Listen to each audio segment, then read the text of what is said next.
Hello, everybody, and welcome to the February Green Team Lunch and Learn series. This is the first Lunch and Learn of 2020, and we're glad to have everybody back. Hopefully you had a wonderful holiday, had a great Christmas, great Hanukkah, great New Year's, and now that it's February, things are kicking into gear, are starting to warm up outside, and we are getting our Lunch and Learns back on and going. So we're glad to have you here. We're going to take the next hour, as we do every time we have a Lunch and Learn, to interview a guest, have a little presentation, talk a little bit about what the Green Team is doing around sustainability, what's going on, and also get an opportunity for you all to ask questions and be engaged in this conversation. So thanks again. Welcome. We're glad to have you here.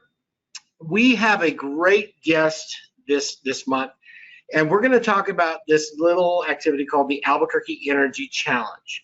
And our guest this month is Sydney Lienemann. She's a climate advisor to the city of Albuquerque.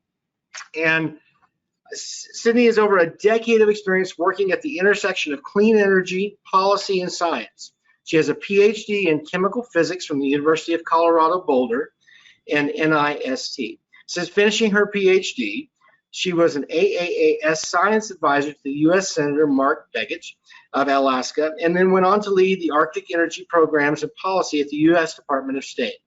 Prior to moving to New Mexico, she was chief of staff to the Alaska Senate Minority Leader Tom Begich. She is currently the climate advisor to the city of Albuquerque as part for the American Climate Cities Challenge. So we're just really glad to have you here, Sydney, and without further ado, go ahead and turn your camera on and your microphone on, if you will, Sydney. And we'll see if we can hear and see you. There you are. Can you hear me? Yeah, I can hear you. So if you pull your computer a little closer to you so we can see you a little bit better, that'd be great. Awesome. And with that, let me just go ahead and give you the power here. I'm gonna turn the presenter over to you so that you can take us through the presentation. So glad to have you here. Thank you so much. I'm so glad to be here. Turn your screen on there, Sydney, if you will. Awesome. So hopefully everyone can see my PowerPoint. Great. Well, thank you so much for the introduction and the opportunity to be here and to do this Lunch and Learn. I'm really delighted to be here and to share a little bit about what I've been working on as the climate advisor to the city of Albuquerque, and then spend a little bit of time talking about this energy challenge that we're working on, and maybe a little ask of you guys to help us promote this project. So I'm going to start, just give you a little bit of a background. So as was mentioned in my bio, I am here as part of the American Cities Climate Challenge. As some of you may have heard, I'm guessing Green Team you probably know pretty well, the city of Albuquerque was a winner of the American Cities Climate Challenge. It was announced last January, and my position is funded through this initiative. And just for those that aren't aware, this is really focusing on how U.S. cities can take really bold action to address climate change, and also show all of the really good benefits that come along with taking action on climate change. So we see really good jobs, growing economies, clean air for our citizens, and then sort of the biggest thing that we like to focus on, cost savings. So sustainability doesn't mean it has to cost more, and very often you can save money. And so the American Cities Climate Challenge and Bloomberg Philanthropies, which support the challenge, are really interested in showing how progressive, bold cities like Albuquerque can take a lead nationwide. And so the climate challenge is focused on 4 principal areas. So the first is reducing building energy usage. So that's your light, your heating, the things kind of you see around you every day. We're also trying to increase the share of renewable energy that's being used in cities, both by municipalities and more broadly on the broader utility grid. And then reducing vehicle traffic. So what are policies that we can try and put in place to make using public transportation easier, more attractive, more affordable? Also biking and pedestrian transportation. Are there things that city governments can do to try and make cities more walkable, more bikeable, and more transit friendly? We're also looking at electrifying vehicles, so both from municipal vehicles, trying to figure out, are there ways that we can help cities convert their fleets to electric vehicles, and as there's a broader range of electric vehicles that are available, this becomes easier and easier. So I think next year Ford is releasing its first electric pickup truck, and all of a sudden that's a huge market that becomes available to cities. But also looking at, well, we want the city to use more electric vehicles, but we really also want the public to use more electric vehicles. And what are things we can do to make it easier for the public to own vehicles? So, and the city of Albuquerque was a winner amongst these 25 other cities. And if you look, these are really big cities. I mean, these are some of the biggest cities in the country: Los Angeles, Boston, Chicago, Atlanta. These are cities that maybe have a much bigger sustainability staff than we do, a lot more resources, a lot more people.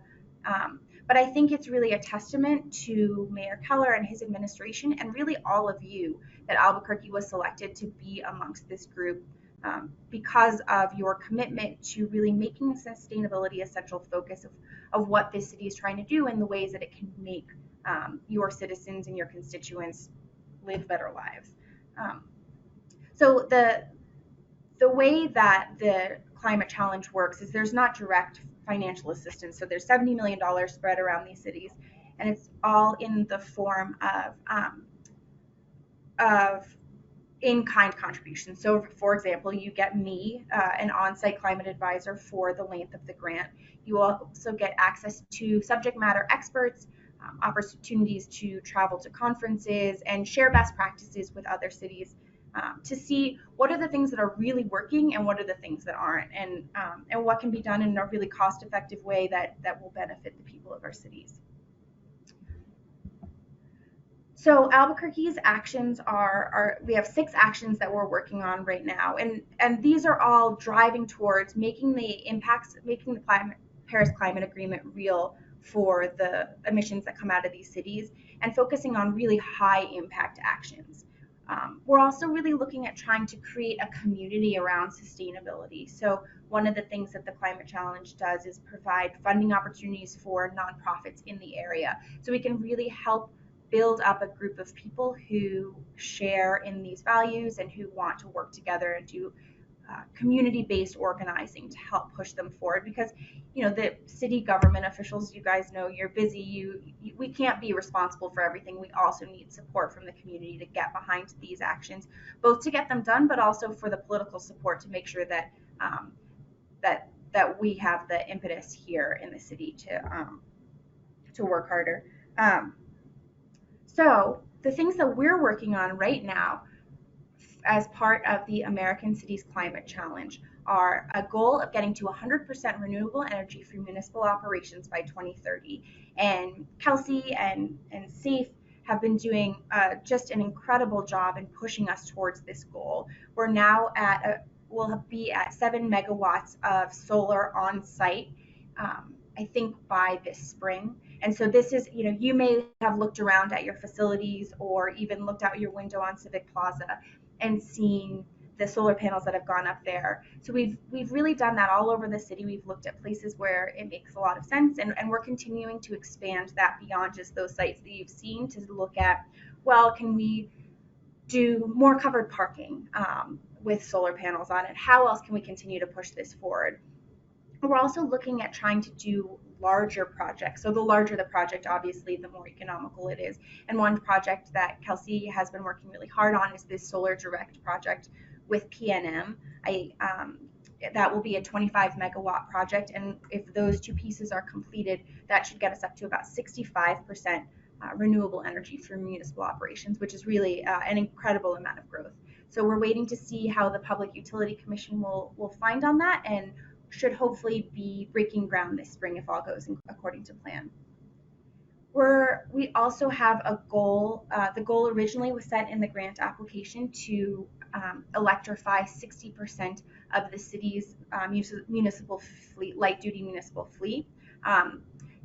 Late last year, you may have seen that the mayor made a big announcement where he decided to push that even further forward. And so the goal now is 100% replacement of eligible vehicles by electric vehicles, as well as hybrid and alternative fuel vehicles. So that's a big push and a big effort, and we're working very closely with Fleet and some of our subject matter experts provided by the Climate Challenge grant to figure out, okay, we'd really like to get there, but what are the cars that we can replace, which travel short enough distances where electric vehicles make sense? How do we finance all these charging stations that we're going to need? And how much money can this potentially save the city? As you likely know, electric vehicles cut way down on maintenance, but you do have that infrastructure that you need to install. So those are all questions that we're in the process of working our way through and hoping that you will all see more electric vehicles parked at your sites over the coming year. In addition to this, we're also looking at public EV charging stations. So as I mentioned, one of the goals of the Climate Challenge and of the administration is to help us help other members of the community convert to electric vehicles. And part of the concern about that is, well, I'd like an electric vehicle, but I don't know where to charge it. I don't see charging stations around. I don't see charging stations in my neighborhood. I know there are charging stations in some places, but not others. And we really want to change that narrative. And so we've started to develop electric vehicle charging stations that are available to the public, looking specifically at neighborhoods that have previously been underserved by charging stations, as well as places that we know that people are going to spend a lot of time. So for example, we just had 10 electric vehicle charging stations that are in the process of being installed at the biopark and aquarium, which is really an incredible amount of growth. A year ago, there were 2 charging stations here by City Hall on Marquette, and now we're up to, I think, 14. And so really, really excited about those, both for local community members to be able to use those charging stations, but also for tourists to come into town and see that that's something that's available to them. We also applied for funding from the state as part of the VW settlement for an additional 14 electric vehicle charging stations to be spread out on city facilities all over town, in every neighborhood, so that we can really show people that electric vehicle charging is accessible to them. And those are in places where people like to spend more time, at libraries, pools, community centers, places like that. And in this presentation today, I'm going to talk a little bit more in depth about the things that the city is doing around energy efficiency, so the energy challenge and also the deep energy efficiency retrofits. And then the last deliverable that we're working on right now is just promoting good environmental legislation and policy statewide. So we haven't had, there's been a number of pieces of legislation working their way through the Roundhouse this season, or this session, that we're really interested in. For example, there was a community solar bill that unfortunately wasn't successful, but certainly a policy that the city continues to be supportive of. Energy efficiency block grants for low-income New Mexicans. So very often people in that are lower income spend much more of their salaries on utility bills. So these are really looking at ways that we can help support those low-income Alaskans or New Mexicans to spend less of their money on their utility bills. Also, tax credits for electric vehicles and solar photovoltaics on roofs. So we're watching those and hopeful that we'll be able to support them in some way and ensure that those pieces of legislation are as good as they can be.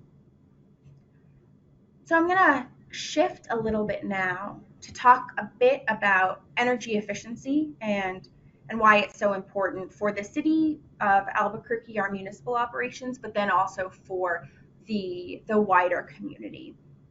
So why energy efficiency? People talk about it a lot. They call it the fourth fuel, the low-hanging fruit. That it's really an important first step. And the reason why is you want to maximize your efficiency, maximize the way that you use your electricity before you start talking about putting solar panels or wind turbines or any other interventions. Energy efficiency should always be the first step to make sure that you can make yourself be as comfortable as you can be while using as little energy as possible. And so the thing about it is it's a great way to save money, both for the city and for businesses. For every dollar you invest on average, you see a savings of $2. It is by far and away the cheapest way for us to address climate change is to go in and make all of our buildings more energy efficient. There's also the added benefit of increased property values. People want to live in and work in buildings that are nice and well lit and have good temperatures. And I don't know how many of you, and I can't see hands, but have had to put on a sweater or a blanket at work and turned on a space heater under your desk because the air conditioning was just too cold. That is not a building that is as efficient as it could be. So really making these buildings be as comfortable, as easy to use for employees and customers is the goal, and that's a huge benefit. Um, we also see for the city of Albuquerque more broadly, we really want to support the growth of these green industries that are going to continue to be really, really important as we move along, as we get more and more commitment to address climate change. Our energy efficiency industry is going to continue to grow. So, for example, between 2017 and 2018, there was an 11.5% growth in energy efficiency jobs here in New Mexico. And that's a great industry, and that's one we want to support, in large part because for every dollar that goes to those businesses, $2.42 remains as a multiplier in the local economy. So if I pay a contractor to spray new insulation in my roof, he's going to spend more of that money right here in our community, and it's going to stay here in our community. And that's really, really important. And that economic diversification really makes this a better community to live in. So now I assume I've convinced you all that energy efficiency is the way to go, and everyone's going to go out and buy LED lights. But let me tell you a bit about what we're doing as a city. So we're starting by looking at energy efficiency retrofits for the city of Albuquerque's building stock. And benchmarking is really the first step that we do in any of these processes. So we just start monitoring our energy use. We look at our bills. We keep track of where they go year on year. Are we using less? Are we using more? And the thing that's really interesting about this is that research has shown that just by monitoring your energy consumption, by being aware that you are going to look at it at the end of the month, people tend to use 7% less energy without putting any money in, without replacing any light bulbs, without putting in any new windows, just by knowing that they're monitoring it. And that's really great. That's a great first step in any energy efficiency, is just benchmarking and knowing where you're starting. The city of Albuquerque has this incredible 3% CIP program set aside for energy efficiency projects. It's really a cutting edge nationwide that you guys do this.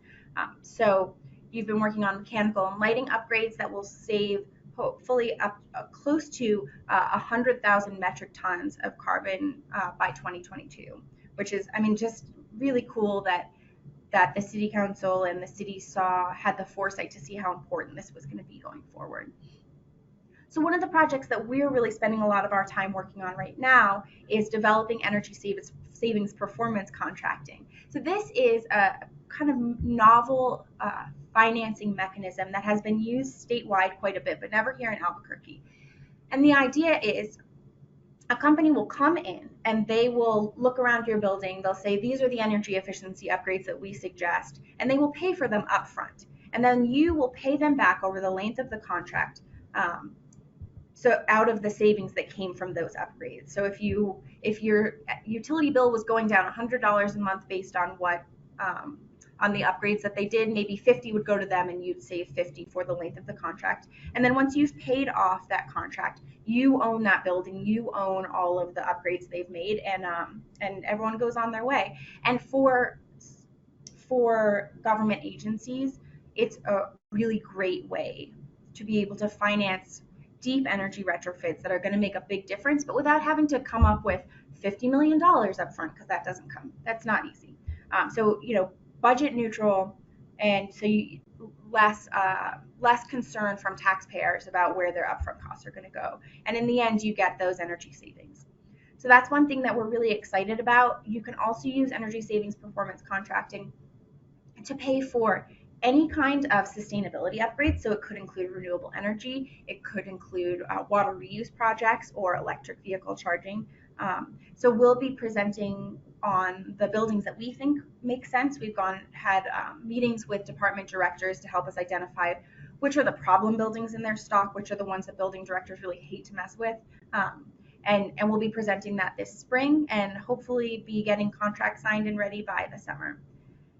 And as I mentioned, we're trying to really measure our projects. So we're including all of our assets in the Energy Star program, and also the city is undergoing LEED certification to just see where we are as compared to other buildings and other cities in our building stock. So with that, I'd like to talk to you a little bit about the Albuquerque Mayor's Energy Challenge. This is a program that we launched in December, and we're just really, really excited about the opportunity to provide resources to entities outside of city government through the energy challenge. And here in the city, we have a lot of expertise on in these areas, and we think we can really help move businesses towards being more energy efficient. So that's sort of our goal.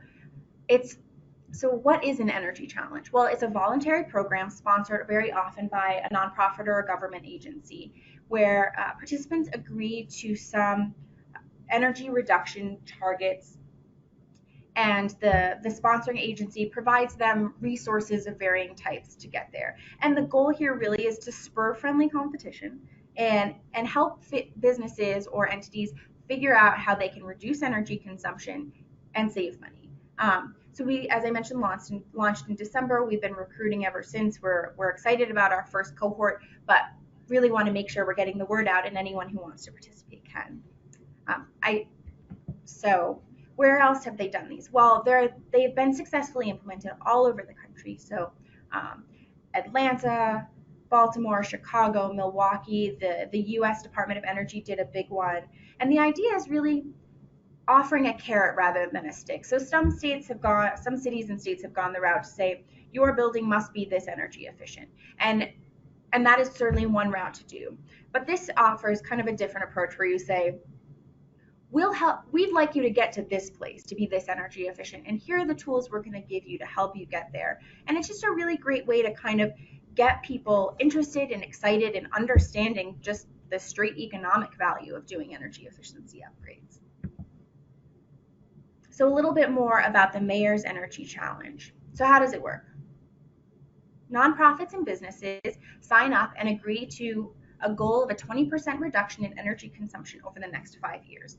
And we think the first step in this is to create an internal green team. So what does a green team do? Well, it's a group of people from the business or the organization who are really excited about this work and want to learn more about it. And so they'll be responsible for looking over their energy usage and coming up with a plan for how they can work with the city and our staffers on how they can get to that energy consumption goal. The green team can also do fun things like send out emails encouraging people to be more sustainable or giving tips about how to be more sustainable. Could potentially even do kind of a monthly lunch and learn like this within their own organization, just to get the rest of their business excited about this work. So we'll start by benchmarking buildings. So there's a tool called Portfolio Manager, and we're asking participants to bring a full year of their gas and electricity bills just so we can see where they are. And the city and our partners are going to provide technical assistance. There'll be workshops and opportunities for peer-to-peer mentorship. So if you, say, own a brewery, you are probably going to know a lot about being an energy efficient brewery. And so you can share what you've learned with other breweries. And so we're hoping that we'll be able to kind of create this network of restaurants to restaurants and offices to offices to share these best practices, and then take what they've learned and kind of make it go more broad. So we're focusing on 3 areas for the energy challenge. So the first is building energy efficiency. And building energy efficiency is kind of what you see around you: LED light bulbs and window panes and HVAC systems, and the things that you kind of generally think about and equate with your utility bill or your gas bill. The next is transportation, and we did this because we really wanted to take a holistic approach to how businesses create carbon emissions, and transportation is a great one. So with this sector, we'll be able to encourage businesses to say, okay, well, does maybe a teleworking schedule work a couple days a week for your employees or for certain employees? Can you do more meetings over the phone? Can you encourage your employees to take public transportation? And to that end, we'll be providing subsidized bus passes to participating employees. And then also, if you want to take it a step further, are you interested in putting an electric vehicle charging station on your property because you think that that's going to help drive customers to your business? So, and then the third sector that we're looking at is site efficiency. So this is sort of how is your building and your land designed? Are there opportunities to plant plants on your property that will reduce your water consumption or provide shade on the south face that reduce your cooling load? Things like that that are maybe a little bit outside of what you might think about as energy efficiency, but still feed into overall how you're using your energy and how you can use less. And I talked a little bit about the green team, but I really love to share these statistics with businesses and with people because I certainly feel this way. We see that people become more engaged and are more loyal when they have the opportunity to contribute and grow and do professional development around issues they care about. So social and environmental issues are really important, particularly to young employees. And so if you want to recruit young employees or keep them, giving them opportunities to dig in on these issues and learn more about sustainability is really a way that you can make their day and their job more exciting, more fun, and make them more loyal to the business that you're participating in. And I certainly feel that way. I work in sustainability, but if I have the opportunity to take it a step further or learn more new skills, I'm always excited about it, and it brightens my day. So, as participants in the Mayor's Energy Challenge, there's some assistance that we'll be providing. So we're working with 2 local contractors who are very knowledgeable in this area, and they're going to be providing training and technical assistance as well as educational materials and access to local, state, and utility resources to include incentive programs from the utilities that can help improve your efficiency. I mentioned the subsidized bus passes for employees. And then, one thing that I think is going to be that we've seen to be really important in other energy challenges, and we think is going to be important here too, is public recognition. So more and more employees, customers, and want to spend their money and work with businesses that share their values. And so we really want to make sure that we're spreading the word about the great work that these businesses are doing. So we're going to do press releases, invitation to events with city leadership, including the mayor plans to participate in the first workshop, which will be in, I think, a week from tomorrow. And we're also providing these door decals. So the stick on the door and your customers will be able to identify, oh, this is a business that shares my commitment to reducing my energy consumption or the impacts of climate change. And then at the end, we'll be hosting an award ceremony to recognize the businesses that have fully participated in the program and help continue to spread the word about the great work that these businesses are doing. So who can participate? Would be delighted to have large businesses participate.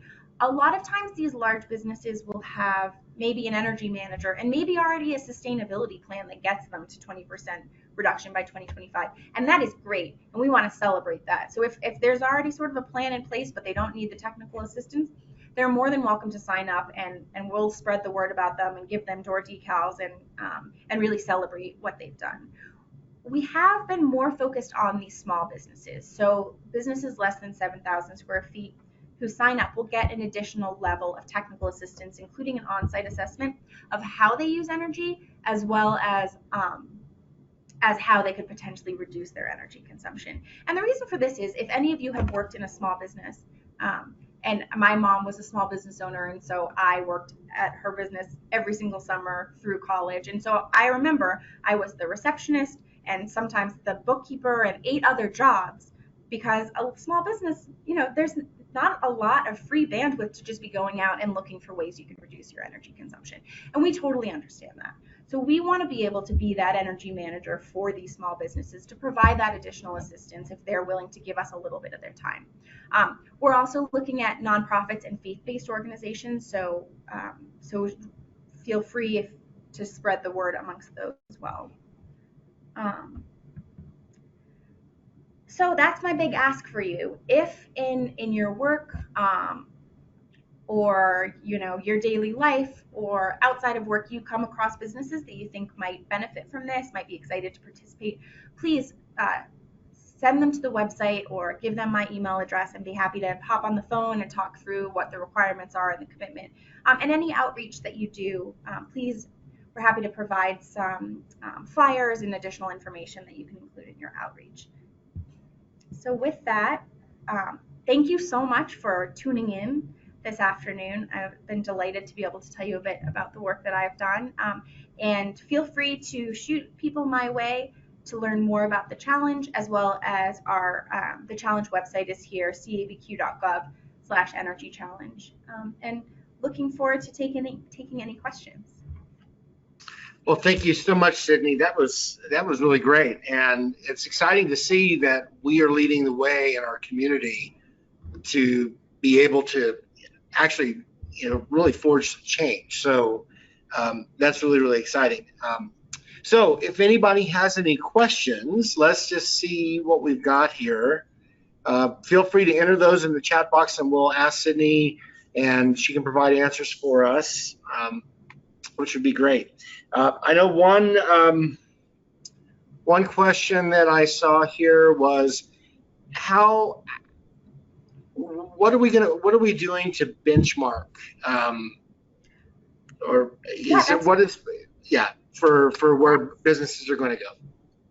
Oh, for where businesses are going to go? Well, the answer is the same for the city as well. So we're using this tool called EPA's Portfolio Manager. And it's a really good tool. It's a free tool. So if you want to benchmark your own home, you can certainly sign up as well. And it's just very straightforward. It allows you to input your account number and get your utility bills if you sign up through their web portal, get your utility bills, and it just allows you to see how much energy are you using. If you enter some data about your home, it can tell you how your home energy usage compares to other homes of similar size. It just provides you a lot of helpful data and ideas about where you could, you as a business, you as the city of Albuquerque, you as a homeowner could potentially look to start reducing your energy consumption. Great. No, that's great. Yeah, and I'm happy to share that link as well. Yes, please do. And we can include that. We'll also include that in the video that we'll have after this presentation is over with.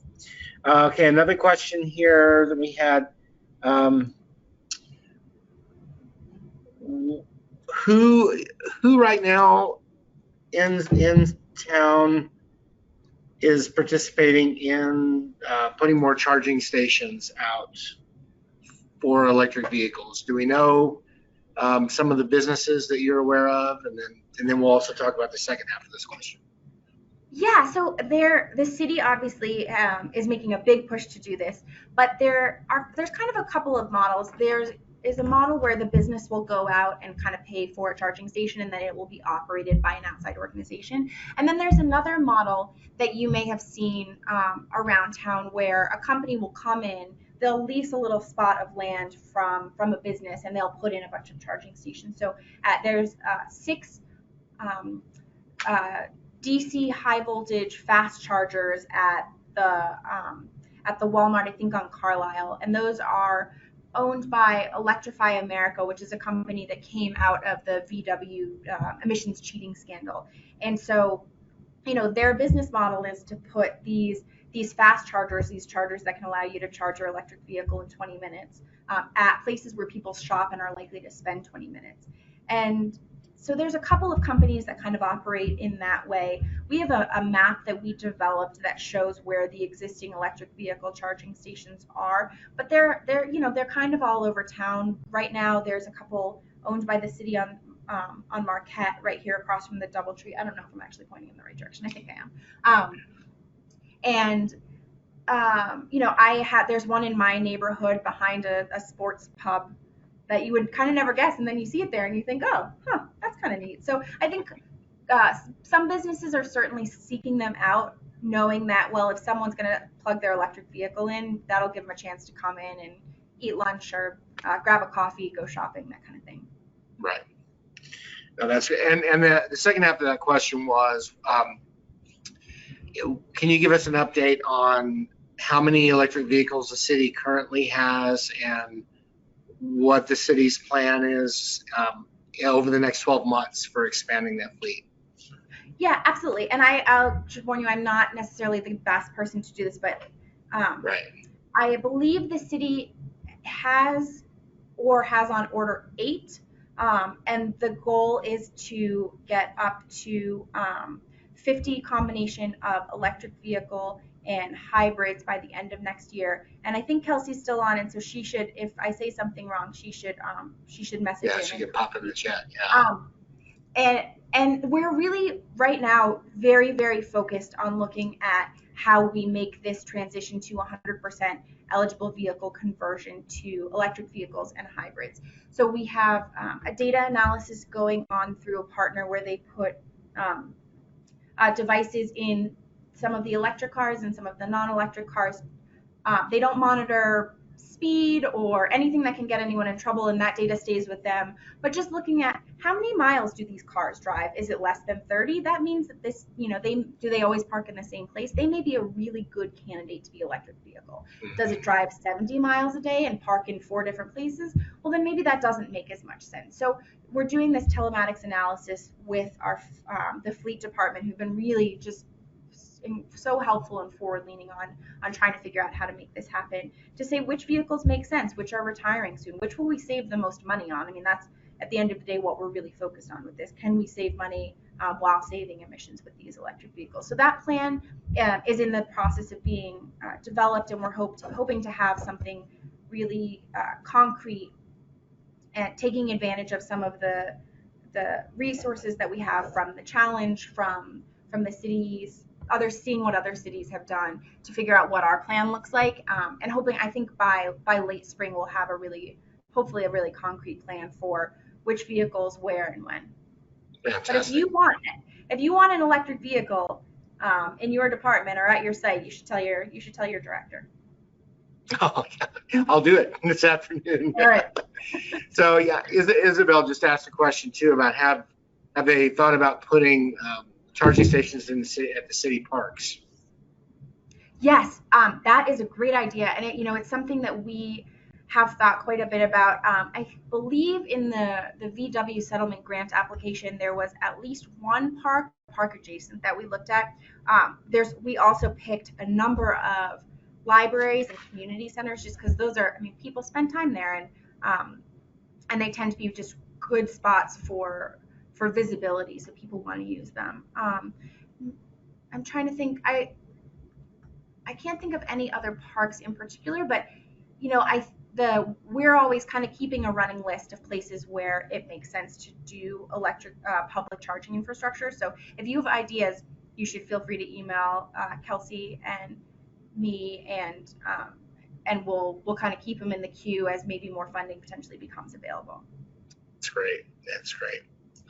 So another question that was here has to do with the bus passes, and you mentioned giving city employees bus passes. We used to give bus passes to members of the community in the past, and we've had this question come up a lot in our new employee orientation, especially when our transit department comes to talk about why we should take the bus. And so you mentioned something about bus passes. You want to talk a little bit about how that might impact our employees? Yeah, so that is actually, the subsidized bus passes are for employees of the participating businesses. Oh, I see. Will receive them, not actually city employees, unfortunately. Okay. But that is a really great question, and I know it's something that a lot of other cities have grappled with. They know public transportation is beneficial. It's beneficial for traffic. It's beneficial for emissions. It cuts down on stress of employees, but it also has to make money, and so balancing those things, I know, is complicated and way above my pay grade. Okay, no, that was good. It was a good question.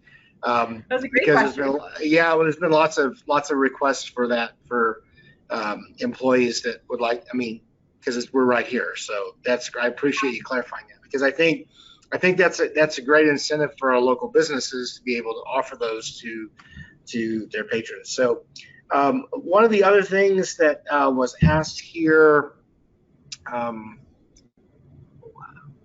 was, let's see, how was it put? So what would really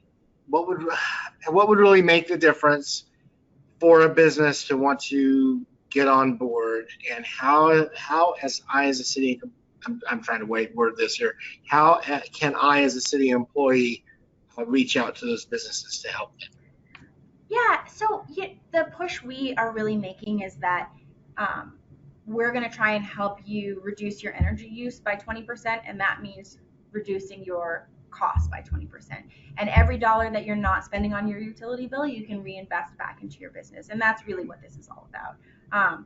The emissions reduction are really important to us, but we know that the best way to get people excited about the emissions reductions are making it clear that it comes along with energy use reduction. So we are excited to share the expertise that we have. We have some members, a contractor that we've worked with that are really experienced in this area to help companies figure out, based on their businesses, business by business, where are the places that they could save money? What's going to be the return on investment? Are you willing to make a $2,000 investment here if the return on investment is 6 months? We're also working, I've meant to mention this before, we'll also be working with local credit unions who will be able to provide financing for some of maybe the larger projects that businesses may decide make sense for them. But, it's not binding. These are just goals, and we really want to be able to share what we've learned and the excitement that we have for this kind of thing. So as a city employee or just a human, if you come across businesses in your daily work, I know a lot of the health inspectors that I sit in the office with the health inspectors, and we've given them flyers to go and take out with them. So if you come across businesses who seem like this might be an area that they're interested in, just share it with them. Potentially, we can email some flyers, or you can just give them the website that they can learn more. Or as I said, I'm always happy to talk about this stuff. And then, if there are organizations that you interact with outside of work, so maybe your church or your temple or an organization where you volunteer, those can participate as well. And if you think that there's interest there, we'd love to have them as well. Fantastic. Thank you for that.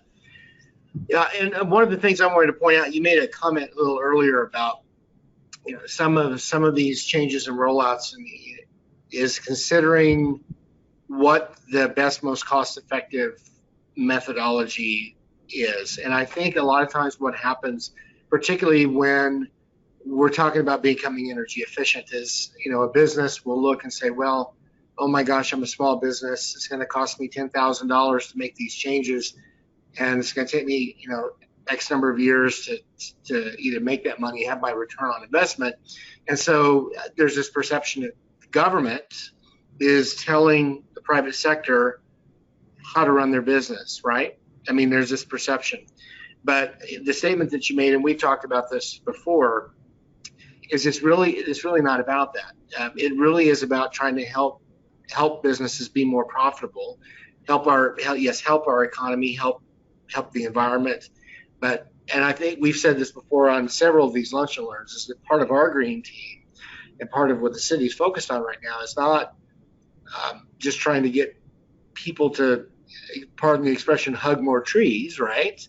But to really understand the difference that they can make. And these differences have a larger impact, and we do care about what somebody can afford and what they can't. One of the examples I think you and I talked about earlier is, before you go out and spend $500 on every single LED light bulb in your house, for example, maybe you just buy a couple and buy a couple every month, and then after 12 months you replace them all. And then I did this. It took me almost a year to decide to spend the money on the bulbs, and ever since I did, I haven't replaced a single bulb that I upgraded. And what's happened is my electric bill has gone down like 10 or 12% because of how we're using. So a lot of little things add up over time. And so, being part of that challenge is not about, here, we're the government, we're going to tell you how to run your business, but how can we run our businesses more sustainably? And we're also talking about, we're really saving money in the process. And I really appreciate the fact that you pointed that out, because we do care about the cost-effective nature of doing this and doing it right. So it was a long comment, but I wanted to offer that because because I think it's important for people to hear that this is more than just checking boxes, right? Yeah, no, absolutely. You made a number of great points in there. There is no tree hugging required as part of this energy challenge. We encourage it, of course, but Yes, of course, yes. nobody has to hug a tree. But yeah, no, it's really sort of a carrot versus stick approach, and we want to provide carrots to say, especially to these small businesses. If you're in a small business, you don't have time to go and look necessarily on PNM's website to see what kind of rebates they're offering for new fridges, but we want to bring that information to you as a small business owner and show you that energy efficiency is a great way to get started in sustainability and to show how small steps can really make a big difference, both from the bottom line of your business all the way to the impacts that you have on the climate. And both those things are really important. And we're excited really to be able to share some of these resources with the businesses around Albuquerque that really drive this economy. That's great. All right, so just one more opportunity for you to ask a question before we wrap this up. I'm looking to see if we have any last folks that want to ask any more questions of Sydney before we move on. I think we've gotten through all of them, which means that your presentation was very clear, easy to understand, and thorough, which we love. So, and you know, there may be some folks that are watching. They're employees of the city. Think, well, you know, I'm a city employee. I'm not a business owner. But I just want to reiterate that while you may not be a business owner, you may be just a city employee. You get to participate with the city as an organization. We are not a business, but we are an organization, and we're going to walk our talk. So we're doing the very same things that we're asking other people to consider doing as well. And Sydney's going to make sure that obviously happens. So, Sydney, I just appreciate you being here. Thank you so much. I've left your contact information on the screen, so I'm assuming people can email you, contact you with information for resources, etc. And glad to have you here. So glad that you took the time to be with us today. So thank you very much. Thank you so much for the opportunity. I really appreciate it. You bet. All right, everybody, just want to remind you that next month we're going to have another Lunch and Learn on March 25th. That is a Wednesday, and we will have open space on. And it should be good. It'll be fun and very informative. So everybody, enjoy the rest of your day. Thank you for being here. Thank you for supporting the Green Team and helping Albuquerque and the city of Albuquerque become more sustainable. And we'll see you next month. Thanks a lot.